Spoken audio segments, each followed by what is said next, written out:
Hello and welcome to the information session for parents and family. My name is Nancy Hoare and I work at USQ Student Services as a career development psychologist in the Careers and Employment team. This session is going to provide you with some brief information about the things that might influence your family member's career choices and what to expect if he or she decides to go to uni. First of all, we'll have a quick look at how we view careers in the 21st century. One of the key things to be aware of is that the concept of a job for life has just about disappeared. So we're likely to change jobs several times. We're also likely to change occupations or career paths throughout our working lives.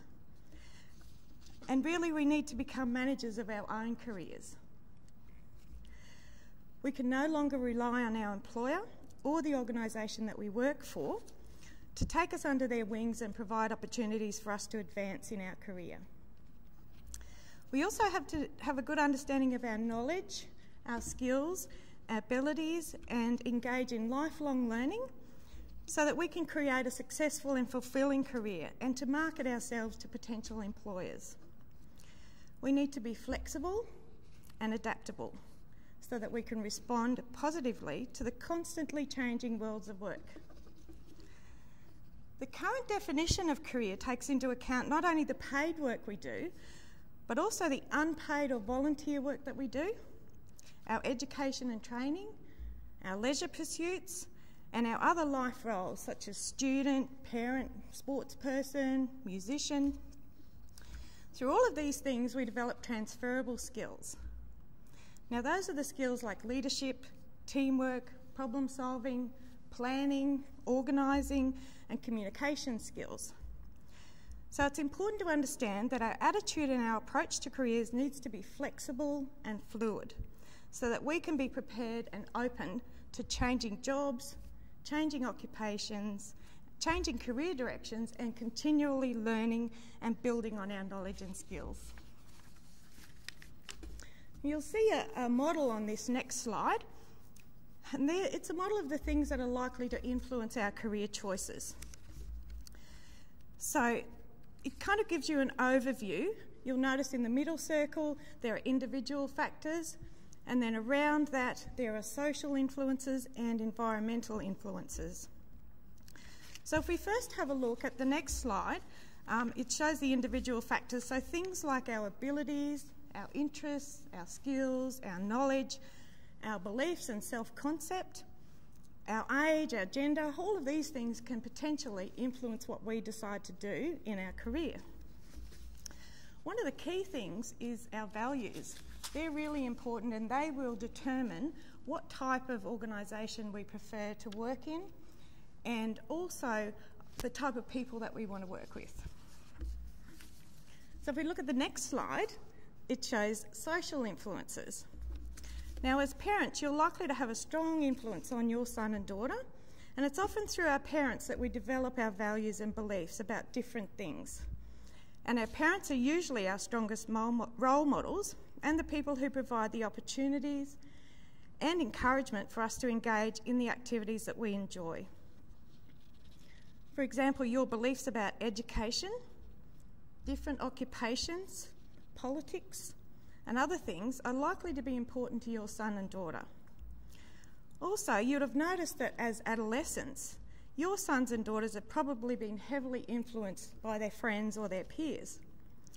They may have also been influenced by other family members, their teachers, their sports coach, their music teacher, the media, their idols, or other people in their world.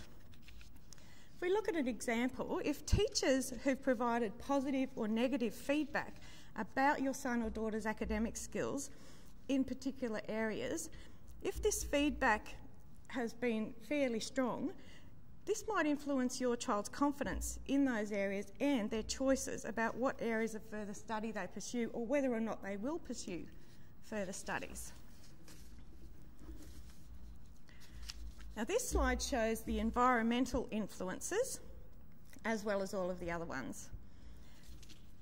As you all probably well know, the global financial crisis that we're experiencing at the moment and the availability of jobs might influence people in terms of whether or not they look for work after they finish school, or whether they'll go on to further study. Location might be another consideration. We've got quite a lot of students who come from rural areas, and they'd really like to go back to their hometown to work. Other students might want to work in a metropolitan area or even overseas. So we encourage them to explore what career opportunities are available in their preferred area of work and location. We've got a lot of students at USQ who study by distance because they're unable to move closer to the uni, or they prefer not to move. Now, these are all important things to consider when we're making a career choice.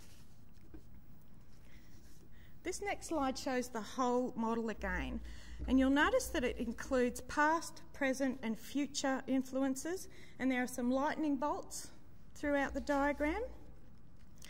Experiences from our past, present and future are likely to have an impact on our career choices. For example, your son or daughter may have had lots of different experiences in the past that have contributed to what they know or think about themselves now. I've seen some students who've done quite a bit of casual work as they've gone through high school, and that's given them a good idea of the types of work they like or they don't like, how to plan and organise their time, how to manage their finances, and how to cope with different personalities in the workplace, and so on. Now, the lightning bolts, they represent random or chance events that might influence our careers. You can most likely think of times in your lives when you've made plans and something's happened along the way that's created opportunities or barriers to you fulfilling those plans. While we can make choices and plans about our future, it's important to recognise that sometimes really good opportunities come out of the blue that can lead us in a different direction. For example, some students start off studying full-time, do some casual work in their discipline area, and end up getting offered a full-time job. In many cases, their employer provides support for them to complete their degree by giving them time to study at work or giving them time off to attend lectures or to do their exams. At other times, something not so good might happen, and that requires us to rethink our plans or adjust our plans. I guess the main message here is that whilst it's good to have goals and plans, we also need to be open and flexible and adaptable so we can cope effectively if something happens to interrupt our plans.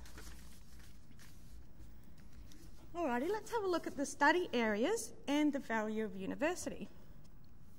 At USQ, we've got 5 main areas of study: arts, business, education, sciences, and engineering and surveying.